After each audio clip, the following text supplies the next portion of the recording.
Ada sebuah fenomena kesehatan yang saat ini menurut saya ada yang janggal menurut saya. Bapak perhatikan sekarang, dokter makin banyak, klinik makin banyak, rumah sakit apalagi.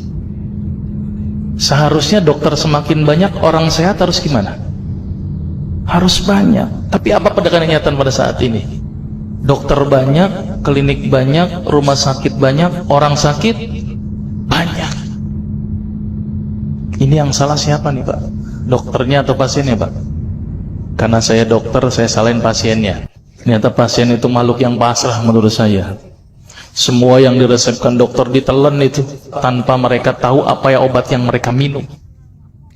Ini yang menurut saya cukup menggelitik. Ini ada apa di sini?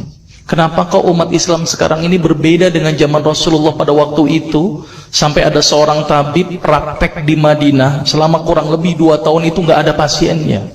Kenapa kok berbeda sekarang dengan umat Islam zaman sekarang? Ini ada sesuatu yang salah menurut saya. Kita nggak usah jauh-jauh masalah kesehatan, masalah keseharian kita saja. Itu ternyata sudah terjadi perbedaan yang luar biasa yang berhubungan dengan masalah kesehatan. Contoh, saya contohkan. Makan sehari berapa kali? 3 kali ya, katanya 3 kali. Padahal nih, ada yang mengatakan bahwa makan sebelum lapar, berhenti sebelum kenyang. Berapa kali berarti? Tidak 3 kali, terserah perut. Jadi patokan 3 kali sebenarnya dalam Islam itu tidak ada sebenarnya. Ada sesuatu yang aneh. Maka itu saya sempat berpikir, ini jangan-jangan ini ada sebuah kesalahan dalam diri saya. Maka itu saya setelah lulus dokter, saya melanjutkan kuliah lagi, tapi tidak ngambil spesialis gitu ya. Jadi saya ngambil kuliah lagi jurusan tafsir hadis gitu ya. Ketika belajar hadis itu banyak sesuatu yang menurut saya luar biasa yang tidak pernah dikupas. Ya, ilmu kesehatan yang luar biasa tetapi tidak pernah dikupas. Nah, di situ saya bertemu dengan seorang ustadz. Kemudian ustadz itu bilang begini. Ini latar belakang saya kenapa saya belajar pengobatan Nabi. Ustadz itu bertanya kepada saya begini, "Dok, antum yakin gak sih dok kalau antum masuk surga?" Saya jawabnya pada waktu itu apa? "Yakin Ustadz, saya masuk surga karena Allah menurut prasangka hambanya." Tapi Ustadz itu bilangnya lain. "Kayaknya antum masuk neraka deh." Waduh. Dia memberikan data-datanya ke saya. Maka saya bersyukur kepada Ustadz tersebut ya. Dia ambil pada waktu itu, mohon maaf ya, saya menyebut merek, mohon maaf. Lihat dong, Lovenox, obat yang dipakai untuk mengencerkan darah. Biasanya diberikan pada penderita penyakit jantung, stroke dan gangguan bekuan darah. Di situ tertuliskan kata apa? Porsin origin. Ada yang tahu porsin? Porsin itu isinya Pak, babi Pak.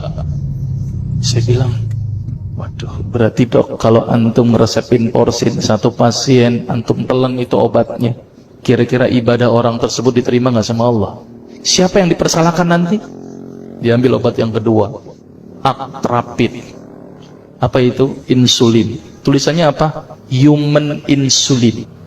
Jadi diambil dari manusia yang telah meninggal, diambil pankreasnya, insulinnya, yang menderita penyakit kanker pankreas, dibuatlah obat. Berarti dokter sudah menyuntikkan manusia ke dalam manusia. Diambil obat namanya analsik. Apa itu analsik? Obat untuk pusing. Ini di kalangan dokter sering resepin ini.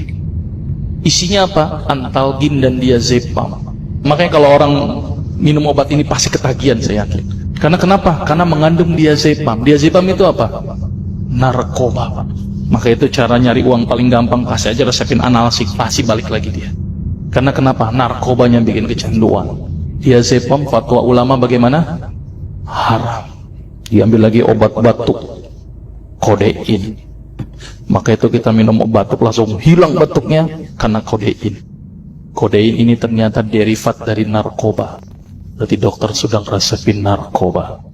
Diambil semua obat sirup di depan saya, lihat dok, ada nggak yang tidak mengandung alkohol? Semuanya mengandung alkohol. Sampai saya pikir, Masya Allah, berapa ribu pasien yang telah saya resepkan obat-obatan haram tersebut. Ini yang menjadi kegelisahan saya Pak. Terus kemudian saya melihat ada sesuatu yang salah. Kenapa? Karena agama Islam tidak dipelajari secara benar. Banyak umat Islam saat ini belajar akidah, belajar akhlak, belajar fikih. Tapi lihat, pernahkah umat Islam di sini belajar masalah kesehatan Islam? Sedikit sekali. Kajian-kajian tentang kedokteran Islam hampir tidak ada. Makanya tidak heran sekarang umat Islam yang notabene hebat menurut saya katanya, tapi ternyata banyak yang sakit karena dilupakan aspeknya.